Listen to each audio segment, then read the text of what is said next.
আসসালামু আলাইকুম। আজকে আপনাদের সামনে আসা বর্তমান সময়ের যে সংসদ নিয়ে যে অবস্থা, সেই সম্বন্ধে কিছু বলার জন্য, আপনাদের মূল্যবান সময় নষ্ট করার জন্য। দয়া করে ভিডিওটি শেষ পর্যন্ত দেখবেন, আপনার মতামত প্রকাশ করবেন, কমেন্ট, লাইক, সাবস্ক্রাইব করবেন। ভাই, আমরা যখন ক্লাস প্রাইমারিতে পড়ছিলাম তখন একটা কবিতা ছিল। কবিতার নাম ছিল উত্তম ও অধম, কবি সত্যেন্দ্রনাথ দত্ত। কুকুর আসিয়া এমন কামড় দিল পথিকের পায়, কামড়ে ছুটে 20 দাঁত ফুটে, বিষ লেগে গেল তাই। ঘরে ফিরে এসে রাত্রে বেচারা বিষম ব্যথায় জাগে, মেয়েটি তারই সাথে হায় জাগে শিয়রের আগে। বাপের এসে বলে বৎসনা ছলে, কপালে রাখিয়া হাত, বাবা তুমি কেন বাবা ছেড়ে দিলে তারে, তোমার কি নেই দাঁত? কষ্টে হাসিয়া আর্ত কহিল, তুই রে হাসালি মুরে, দাঁত আছে বলে কুকুরের গায়ে ধ্বংসী কেমন করে। কুকুরের কাজ কুকুরে করেছে, কামড় দিয়েছে পায়, তাই বলে কি কুকুরকে কামড়ানো কিরে মানুষের শোভা পায়? তো ভাই, বর্তমানে যে সংসদ রাজনীতি, ভাই আমরা মূর্খ মানুষ, এত কিছু বুঝি না। আমরা সাধারণ বুঝে যান। এখন যে একটা নিয়ে লাগছে জুলাই সনদ, 71 বাদ, হ্যান ত্যান, কি রে ভাই এইসব কি? একটা দল এতগুলি আসন পায়া, 1/3 আসন পায়া সে ফাঁস করলো, সে সব আলমনে নিয়া কাজ করতেছে, সবাই সম্মান দিতেছে। এই লোকটার বিষয়ে তোমরা লাইগা রইছ। কি অন্যায় করছে? তার মা, তার বাপ, তার অন্যায় হইল তার বাপ তারেক দিয়া, তার অন্যায় হইল তার মা দেশনেত্রী বেগম খালেদা দিয়া, তার অন্যায় হইল তথাকথিত এনসিপি জেএনজির স্বপ্নের নায়ক, বাংলার নায়ক তারেক রহমান। তা ভাই, একজন একটা করলো না আর আমরা নিন্দা করলাম, গিবত গাইলাম। মুসলমানের গিবত গাইলে কি হয় এটা মোটামুটি আপনারা সবাই জানেন। তবে আশা করি জুলাই না করে সংবিধান ঠিক রাখে, প্রয়োজনে সংশোধন করেন, মিলেমিশে। আমার জন্য এটা হয়েছে, আমার জন্য ওইটা হয়েছে,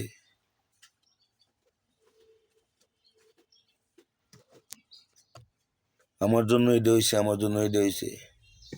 এই কালটা শুনলাম সংসদে হান্নান মাসুদ, এনসিপির নেতা, বর্তমানে এমপি হয়েছেন, ধন্যবাদ। উনি বলতেছেন উনারা আন্দোলন করছেন দিকেই আজকে তারেক জিয়া দেশে আসতে পারছে, তারেক জিয়া প্রধানমন্ত্রী হইতে পারছে, এই সংসদ হয়েছে। আরে বেটা, তোরা ছাত্র, তোদের সাথে যদি জনতা না নামতো, আপামর জনসাধারণ না নামতো, তাহলে কি হতো একবার চিন্তা করছিস? আজ তোরা যে ওই জায়গায় যাইতে পারছিস, ওইটাও তো জনতার কারণে, জনতার আন্দোলনের কারণে। তোরা ছাত্র এই আন্দোলন করিয়া যতটুকু ক্রেডিট পাওয়ার ছিলি, তার চেয়ে 100 গুণ বেশি তোরা নিয়েছিস। একদিন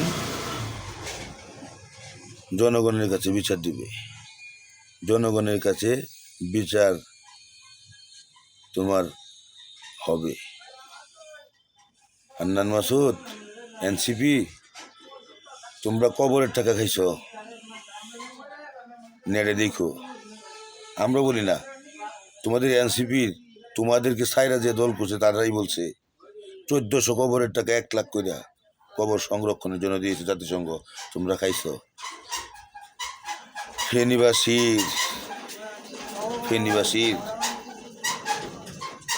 টানের টাকা কি করছো? আসিফ মাহমুদ সজীব ভুইয়া, গালি দিন আমি, মনে হয় টুকায়ের ছেলে, মুরাদনগর, যে মুরাদনগরের জন্য, জানি না তথ্যটা সত্য না মিথ্যা, যদি সত্য হয় মুরাদনগরের জন্য 4,70,00,000 টাকা বাজেট নিছে। আর আমাদের একটা থানায় বড় 2 লাখ 3 লাখ 4 লাখ। এই যে বাজেট নিছে, উনি সরকারে থাকা অবস্থায় এই টাকাটা কি করছে? জনগণের হিসাব দিছে। সংসদে সংসদে তোমরা 2 জন ছিলা প্রতিনিধি, 3 জন। তখন তোমরা আওয়ামী লীগের প্রেসিডেন্ট চুপ্পুর কোনো বাল ফালাইতে পারো নাই, সংসদ কিছু করতে পারো নাই, সংবিধান কিছু করতে পারো নাই। তখন ফালাই দিতা সংবিধান। দেখতা দেশের জনগণ তোমাদের কি করে। আবার ডাক দেও, এবার নাইমা দেখো। হ্যাঁ, জামাত, শিবির, এনসিপি, তোমাদেরকে বলি, এটা আমরাও জানি। বাংলাদেশে কিছু কিছু জায়গা আছে তোমাদের খুব ভক্ত, কিন্তু সাবধান, যত কিছুই করো। শফিকুর রহমান মাসুদ এমপি হয়েছে, মনে হয় বরিশালের ছাত্র শিবিরের সভাপতি ছিল। উনি যে বলে যে যদি বিএনপি এরকম ভাবেই করে, যেমন ভাবে চলতেছে, তাহলে আবার 70 বছর গুম খুন সন্ত্রাস হত্যারা আদানির দিকে ফিরে যেতে হবে। তাহলে কি তোরা করছস? এই 16-17 বছর আওয়ামী লীগের লুঙ্গি থেকে পলায়া? এনসিপি সব তোদের সাদিক কায়েম তো সব আওয়ামী লীগের লুঙ্গি তোলা ছিল। আওয়ামী লীগ সংগঠনের প্রমাণ আছে। আর আজকে তোমরা নামছো জুলাই সনদ নিয়া। বড় একটা করছো। সবার আগে দেশ স্বাধীন করছে মুক্তিযোদ্ধারা 9 মাস যুদ্ধ করিয়া। তারপর আমরা পাইছি একটা ভূখণ্ড পৃথিবীর মানচিত্রে। হ্যাঁ, তোমরা করছো। দেশের একটা স্বৈরাচারে ফেসিবাদীরে দেশ থেকে বিতাড়িত করছো। তোমরা নেতৃত্ব দিচ্ছ। তোমাদের নেতৃত্বে তোমরা যখন হারুনের হোটেলে ভাত খাইয়া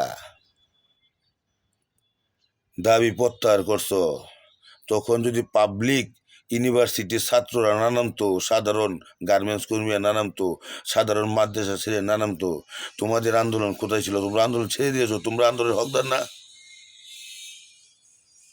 সারা বাংলাদেশে কিছু জ্ঞান পাপী আছে, জ্ঞান পাপী।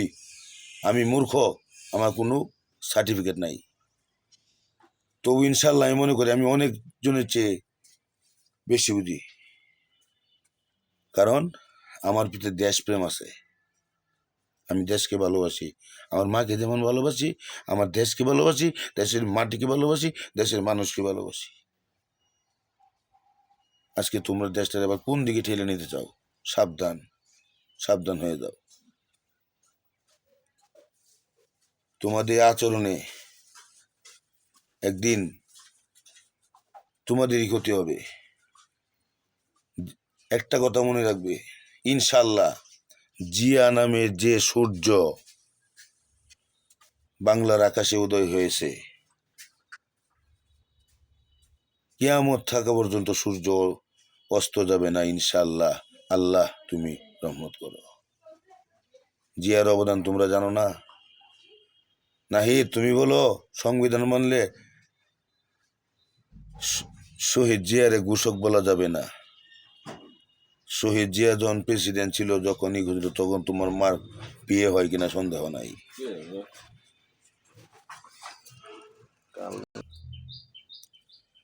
জিয়াকে নিয়ে কথা বলো।